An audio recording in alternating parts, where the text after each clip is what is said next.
Era una tarde tranquila en Jerusalén. El palacio del rey David, que normalmente estaba lleno de consejeros, funcionarios y guardias, estaba más tranquilo que de costumbre. Mientras su ejército estaba en guerra, David permaneció en la ciudad. La paz de la tarde debería haber sido reconfortante, pero ese día el corazón del rey estaba inquieto. Se levantó del trono y decidió pasear por la terraza de su palacio, buscando alguna distracción. Desde allí se podía ver toda la ciudad, las casas abarrotadas, las calles transitadas, el mercado a lo lejos. Su mirada, sin embargo, fue captada por algo inusual. A pocos metros, en un patio vecino, una mujer se estaba bañando.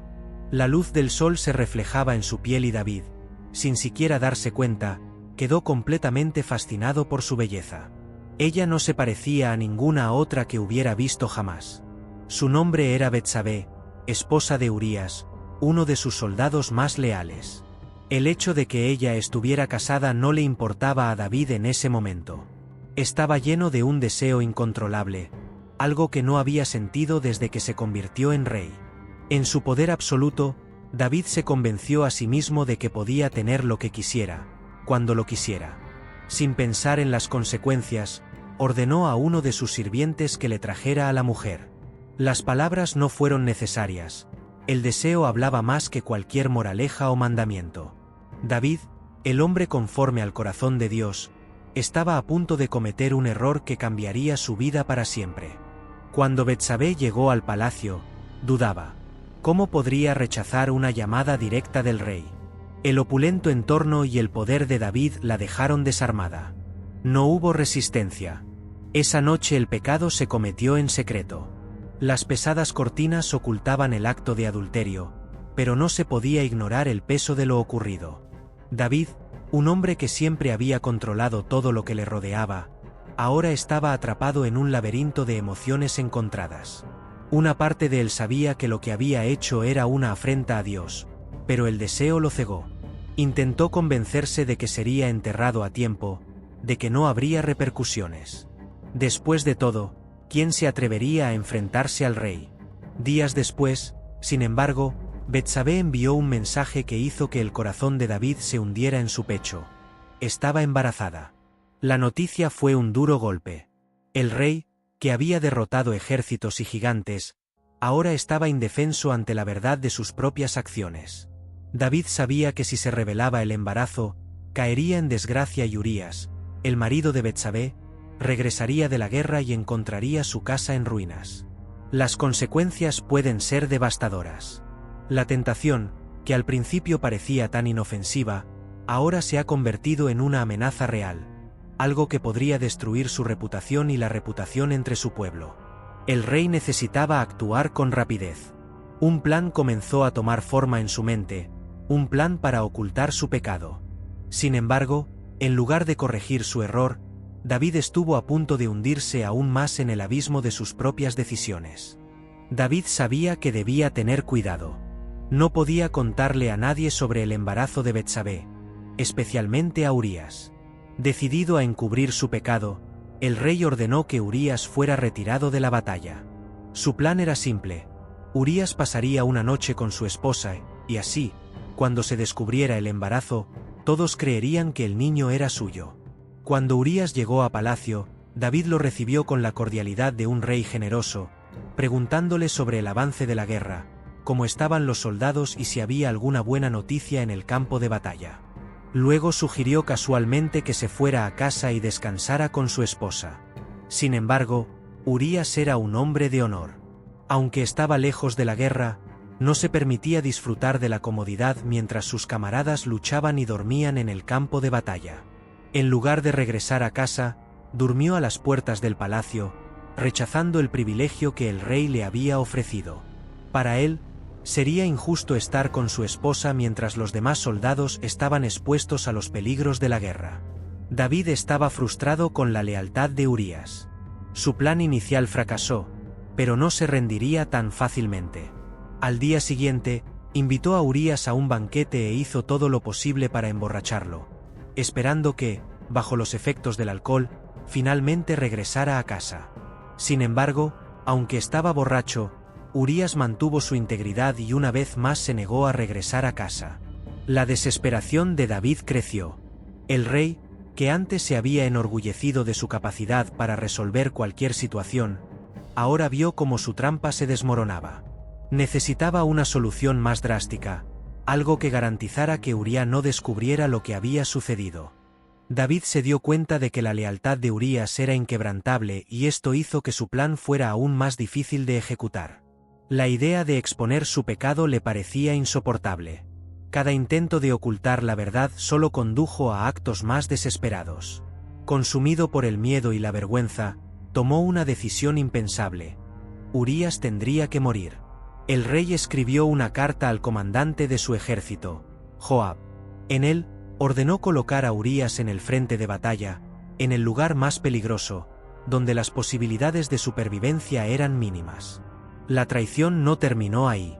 Para asegurarse de que Urías muriera, David sugirió que, en el punto álgido de la batalla, los soldados restantes se retiraran, dejándolo expuesto al enemigo. Trágicamente, fue el propio Urías quien llevó esta carta al campo de batalla, sin saber que llevaba en sus manos la sentencia de muerte. Él, el soldado leal y honorable, sirvió fielmente al rey que planeó su destrucción. La ironía era cruel, pero David no vio otra salida. Joab siguió las órdenes de David. Durante una intensa batalla contra los amonitas, Urías se encontraba en la posición más riesgosa.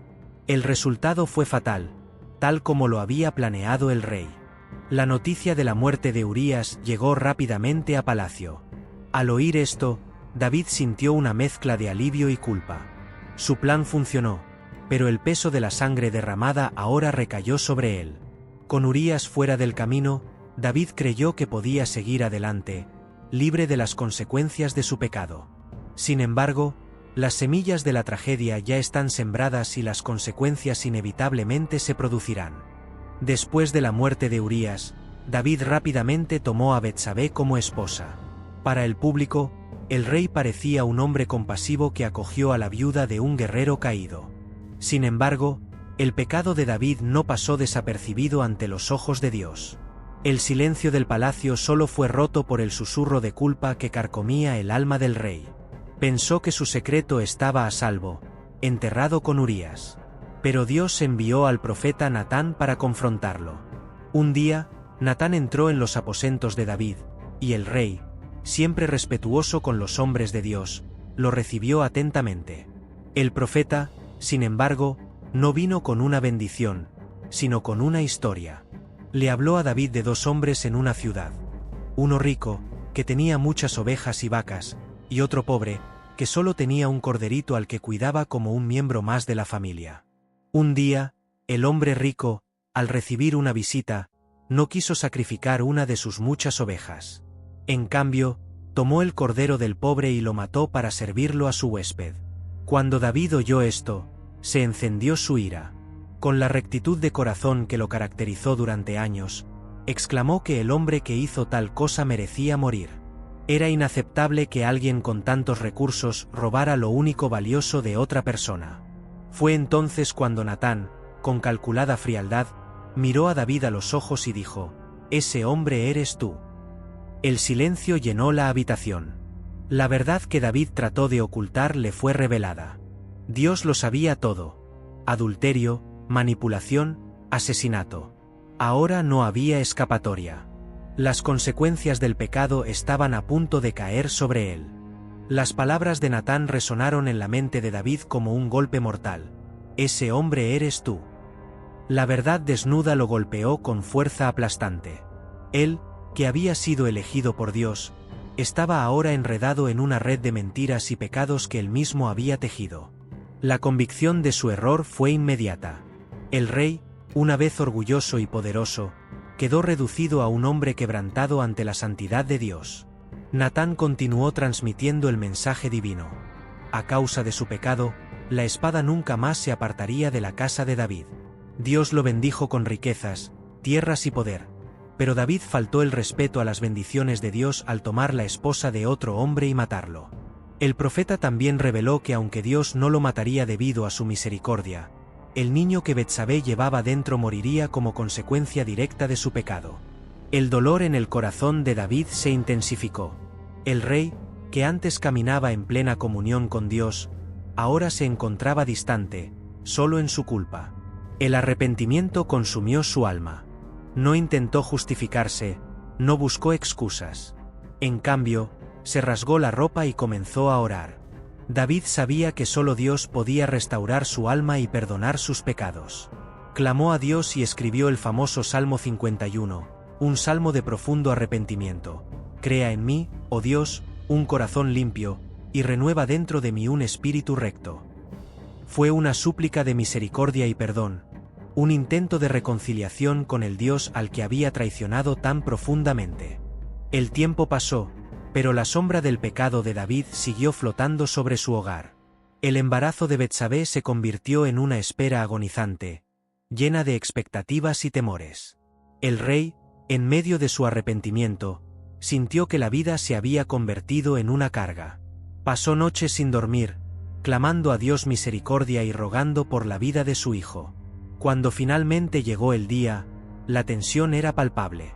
David, ansioso y asustado, esperaba noticias en el salón del palacio, con sus pensamientos llenos de culpa e incertidumbre. ¿Qué pasaría? Todavía creía que Dios podría ser misericordioso y permitir que el niño viviera. Pero la tragedia se apoderó del palacio cuando llegó la noticia. El niño había muerto. El corazón de David se rompió. El rey que valientemente enfrentó a gigantes y enemigos ahora estaba completamente derrotado por el dolor. Ella comenzó a llorar, lamentando la vida de su hijo que nunca tendría la oportunidad de crecer. Betsabé, que ya había sufrido tanto, también quedó devastada por la pérdida. El luto se instaló en el palacio y el ambiente se llenó de tristeza y arrepentimiento. Lo que comenzó como un acto de placer momentáneo ha resultado ahora en un desastre devastador, que muestra las trágicas consecuencias del pecado. David, aunque rodeado de dolor, tomó una decisión. En medio de la desesperación, se levantó, se lavó la cara y se alimentó.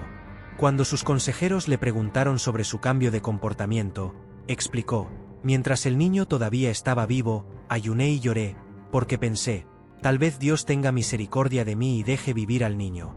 ¿Puedo traer al niño de regreso? Iré a ella, pero ella no volverá a mí.